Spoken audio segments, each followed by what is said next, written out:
Hello everybody, welcome back to my YouTube channel. Today I'm going to be showing you how to read patterns from this website called BraceletBook so you can expand your skills and grow and just learn how to do more with bracelets. Let's hop right into the video. So, whether you are experienced or you just want to learn how to make something a little more complex than what you usually make, these are some of the things that I have made using a BraceletBook. This is what we call a normal pattern. There's a distinct difference between normals and alphas. This is an alpha, and it's knotted row by row. You can kind of see the rows. And this is a normal, and it's kind of all over the place. Typically, differentiating between the two isn't that hard because alphas have more of a picture or letters or stuff like that. And normals just have a geometric kind of pattern. So let's just start reading alphas first. Okay, so I have chosen this alpha pattern at random. At first in examination, we can see that there's little squares all over the pattern. This is resembling each knot we have to tie. Each one of these squares is a knot that we need to tie for this bracelet.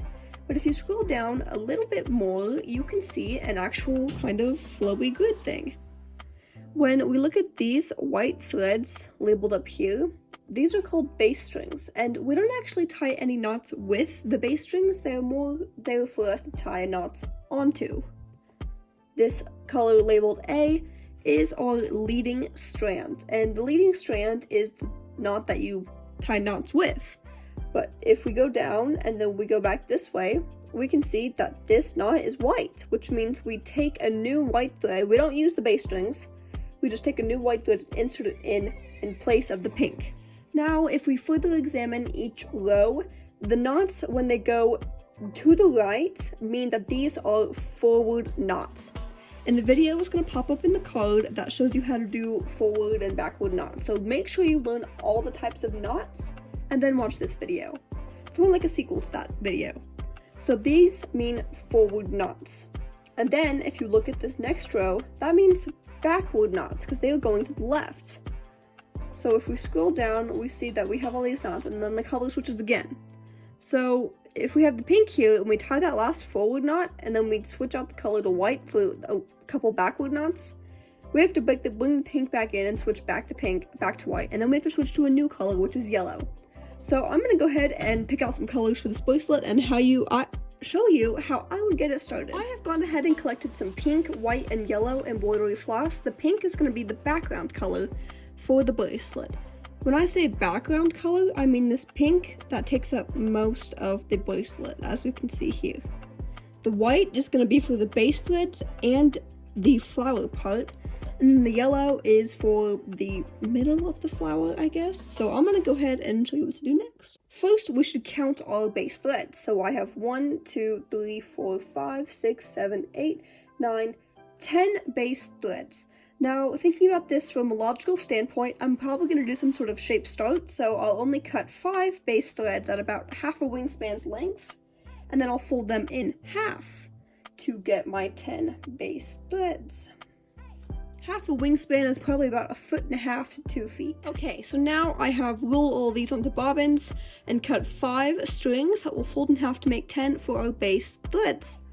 So now we've got to make our starting loop and start working with this pink. So I'm just going to pull a little bit out because I'm going to want to make some sort of shape start on the other side. This is about 1 foot, maybe 1.5 feet. So I'm going to take my white thread. I'm going to zoom out so you can see me better. I'm going to fold it in half. Okay, it's a little hard to see. We got it. Okay, so I'm matching these 5 strings with these 5 strings. Then you've got to find your finger to the middle point and choose a spot to make your loop from. I'm going to make it from this side. So I've chosen that spot. I'm going to hold it. And then I'm going to tape my clipboard or tape it down at that point. So that point is going to be what is taped down. I'm still holding it, just switching to the other hand. Okay, that point is taped down, ready for us to make the bracelet. So since I've left this out, I'm just going to leave it like that and just add in this pink. Perfect. Next, it's time for a beginning loop. I'm only going to do like 7 knots because It's a pretty small bracelet. So today I'm going to show you how to do one of the most basic starts you can do for friendship bracelets. So since we have 5 threads on this side, I'm just going to take one and I'm just going to do a forward knot over it. Very loosely, just to try and make sure it doesn't get warped. Then I'll take one close to it and I'll do another forward knot right over it. The third one, take it and do a forward knot.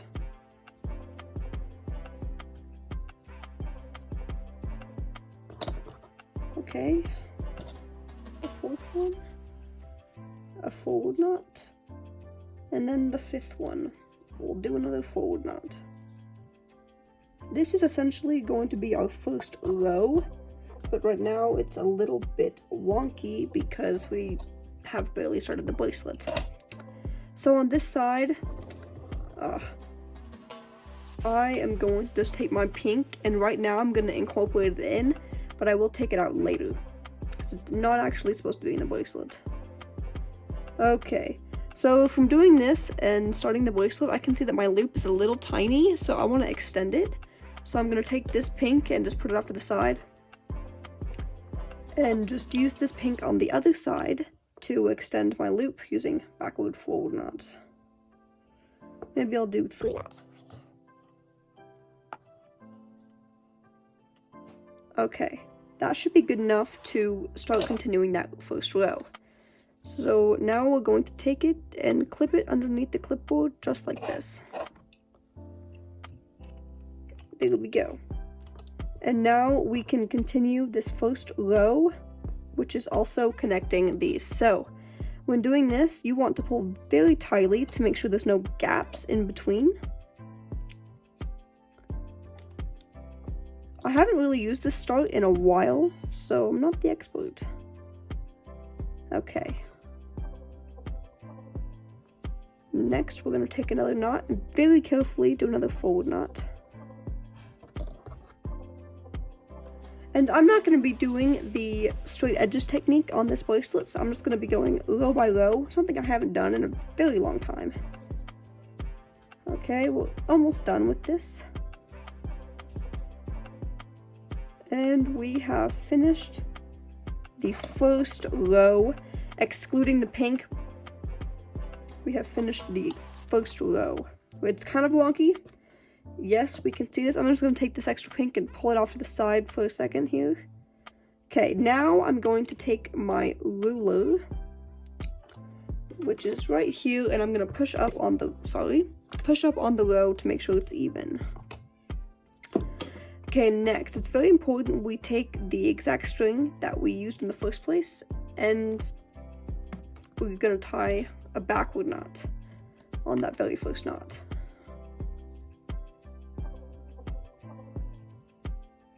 So if you have been looking at the pattern, which should be on your computer, it is pattern 40357, 40357. You can see that we're trying to follow the pattern and we're doing our second pink row. Gotta continue doing these backward knots till we reach the other side.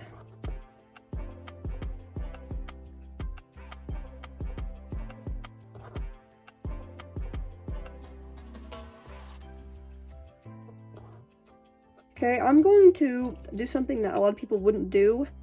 I'm going to bring the pink back in so then I can take it back out with a smoother exit.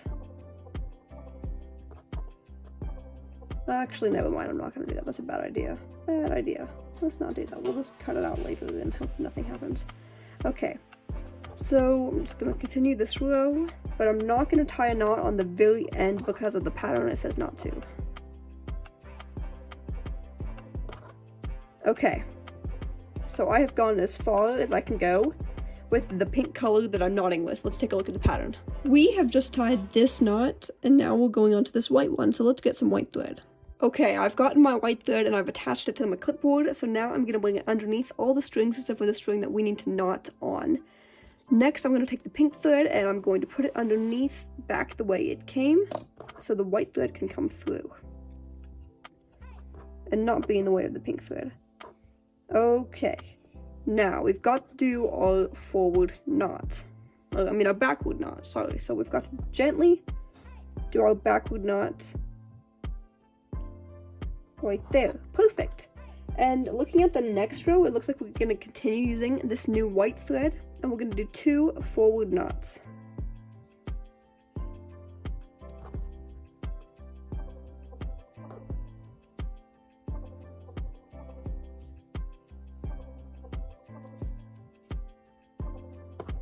Then we're going to bring our pink back in, and we're going to continue out the row using our pink.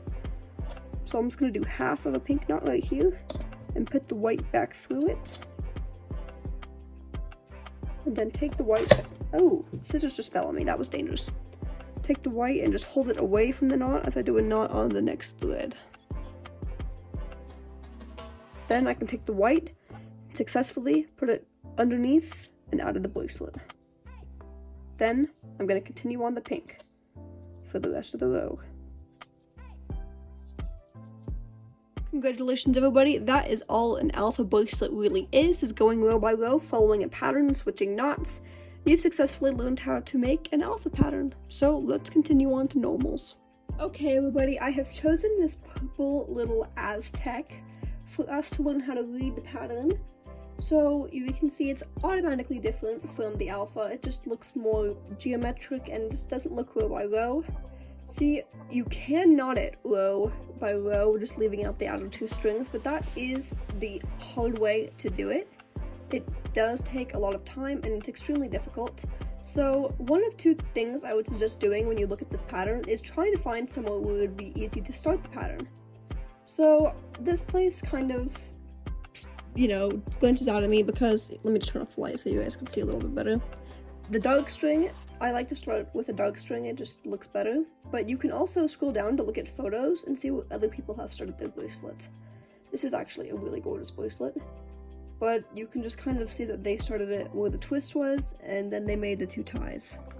Okay, so I found a place that jumps out at me because I see how the black kind of goes all the way down on each side of the pattern. So our goal is to do a double shape start, so it's kind of like, let me turn on the light. It's kind of like this, where you have the loop and then you have 2 little thingies on each side with these. And we're gonna do the black, so you see the gray right here? So you see the gray? That's kind of where the black's gonna be for this pattern. Okay, before we move on, we want to identify the types of knots in this setup. So if you remember, left to right is a forward knot. So this is a forward knot because it's going kind of from the left to the right. So left to right is this knot right here because of the arrow. That's a forward knot. So if we find a knot that's going right to left, that's a backward knot. But the harder to identify is a backward forward and a forward backward knot. But here's an example of a forward backward knot. It starts off going to the right, but then switches to the left. That's why it's a forward backward knot. And this one is a backward forward knot because it goes from the to the left down to the right. So forward backward, backward forward, forward, and then this is a backward knot. So for this pattern you need 4 colors. As we can see, there's an A, hold on, let me just zoom in. There's an A color, a B color, a C, and a D, and then they repeat. So what that means is you want to have 1, 2, 3, 4 total strings of A. But since we are doing a double shape start, we only cut 2 A strings, and my A is this kind of gray color. The B color is the second darkest purple, and we have 4 strings as well. So we're gonna cut 2, because when we fold them in half, it'll be 4. And we're also gonna cut a little extra of the A color for a little beginning loop, as we saw in like this bracelet loop. Okay, then for C, it's the exact same thing. We have to have 4, so we're gonna cut 2, and that's this little purple. And then this lightest purple is, wait a minute, no. My C is this lightest purple. I'm not exactly sure why, but it is. So this is my C color, and this is my D color. That's a little interesting. Make sure you guys pay attention to the details, because I almost missed that, and that would have been not good. Okay, so we want to cut about a wingspan's length with about an extra foot of string, because it's going to be a kind of big bracelet. So I'm just going to start by unraveling my thread. And a wingspan is just your arms outstretched fully, so it's probably around 5.5, 6 feet for most of us. Okay, so I have all my threads cut, along this very long chain, but then the gray thread has a little bit extra, about a foot, for a loop. So now it's the most important step of the entire thing. You want to count all of your threads when doing this pattern. So I have 8 threads right here, which is perfect because the entire pattern requires 16. So now we fold our threads in half. Oh dear. Okay, so we've met both ends. We leave the gray out, so we always want the gray to be longer. So then we have to find the midpoint of where the other threads come together, I guess. Okay, once you have found the midpoint like I have, you want to choose a place to start your loop. I like to choose a place that's decently off to the side, so I have plenty of space for my loop. So I'm going to choose it right out here and pinch that spot so you know where it is. Then you want to bring your clipboard into play, or whatever thing. You could tape it down, but you just want to put the thing above where you pinched. So that's pretty much how you start the bracelet. Now it's time to start the entire pattern. I'm going to do a beginning loop like I did in the other bracelet. So I'm going to use my gray thread that I left out, and I'm just going to do a beginning loop. Choosing a place to cut the pattern to know where to start it is definitely the hard part of making a bracelet. I still struggle with this from time to time. For this bracelet right here, it took me about an hour just to start it with this loop. I got really confused, so don't worry, it takes time to get good at that, as well as everything else. Now it's time where we have to look at the pattern and identify where we are starting it. So I've brought the pattern a little bit closer so we can see it. It's kind of a difficult angle for the camera to be at though. So the black strings are, I know. Okay, I'm just gonna tilt the pattern up. I just dropped my threads, that's unfortunate. Okay, so the black threads are here, which means we have to have a black thread on each side. So first we're gonna have to bring in the purple string right here, and then we're gonna have to bring in the black string, and then the other purple, and then the other purple. So we have a B, an A D, and a C on each side, so one of each. Perfect. And that means we're just gonna have one of each on each side. So when we have to bring the pattern in like this, it's a little interesting. Okay, sorry, I got confused there for a second. So this is our B.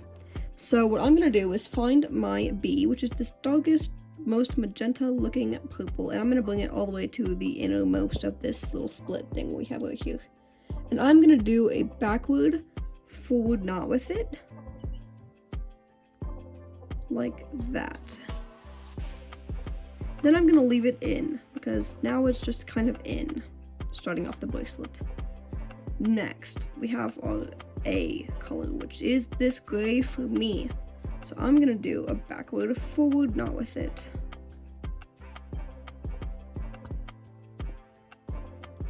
Next, we have our D color. I'm just gonna do a forward knot.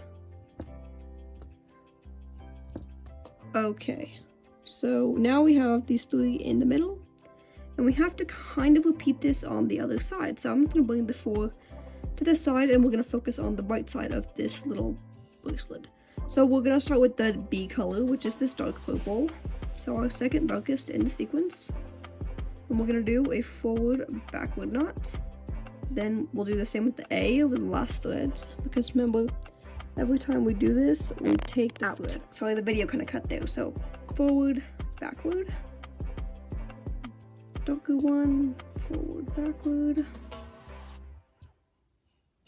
Okay, now we can also start following the pattern. So, where we are at on this row 8, indicates that we have to tie a purple knot into purple forward knot. So I'm going to find my 2 purples, and I'm going to tie that purple knot, so I tie a purple forward knot. There we go. Almost. Okay, next in the pattern, it indicates that this A thread has to do a forward backward knot on my purple thread. So I'm gonna do a forward backward knot. This is called segment knotting. It's where you don't knot row by row in normal. It's where you kind of pick out chunks and knot by chunk. So we see this diamond is like a little chunk, and that chunk, you know. just chunks, okay. Then it indicates that we do a backward knot with this, a thread. Perfect. Then it says we do a backward, forward. So backward and then forward. Lovely. Next, we have to repeat this, except opposite on the other side. So let's just split the threads in half, and I'm just gonna move this down a bit. With our A thread, we're gonna do a backward, forward knot. That's what the pattern says. Then I'm gonna do a forward knot. And then I'm going to not tie a knot with this, and here's why. So if I tie this knot over, I'm kind of solidifying it as a single thing, but we have to tie this purple knot to connect the two sides. So what I'm gonna do is flip it around like so. And we have to split the threads exactly how we did on the last side. So we have to have an A, a B, a C, and a D thread. So the only thing we have to worry about for this start is on the left side, that's going to be connecting to the right side. So we can't tie that backward forward knot. We have to just wait. So now we can continue on. Now it's time to knot the pattern together. So we have to use a tight knot to ensure that it doesn't slip. Perfect. And then we continue on with the pattern. So on this side, the pattern says we're supposed to do a forward backward knot with this side. Now, oh no, my strings are all messed up. Now it's all about just identifying what the pattern says. So make sure you pull up the pattern, because for this side, after we do all those knots, we have to tie a purple knot again. And it's a forward knot. And then the pattern does a forward backward identification, so we have to do a forward backward knot because we have to make a little square. So then we go back to this purple and we do a backward forward knot because the pattern shows us that's what we have to do. It's all about interpreting what the pattern says. Patterns can be confusing and more complex. Then we have to do a forward knot. Okay. So next, if we're looking at the pattern, we take our A color and we do 2 forward knots like this. So there we go. And then we bring it together with this side with another forward knot. The only kind of exception for making bracelets is when you have 2 strings of the exact same color that come together. So for this instance, I have a gray and a gray, so I can do whatever knot I really want to. I'm just gonna do a backward knot because I'm kind of left-handed, so it's easier. So now we just check on the pattern and it matches. We're making that little square around row 9 to 13. So we do the exact same thing on the other side. We tie a knot with the purples. My string's gonna, oh dear, that's horrible. We have to tie a forward knot with the purples, or you can really tie whatever knot you want, but then you do a forward backward knot on this side. And then with this purple, you do a backward forward knot.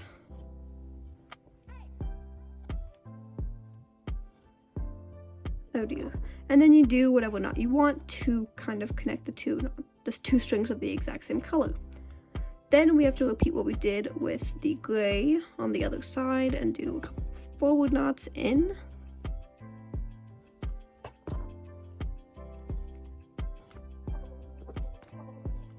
Congratulations, you have interpreted how to make a normal and an alpha pattern. It's going to take time to improve your skills, so make sure to give yourself patience and plenty of leeway when learning how to make these bracelets. I hope it goes well for you and you can make whatever you want. And as always, make sure to subscribe, and thank you guys so much for watching. And my Etsy is linked below if you want to check out any of the bracelets on there, where you're currently 20% off, so that's fun, until December 31st. So thank you so much for watching, have a wonderful day, and make sure to tune in for next time's video.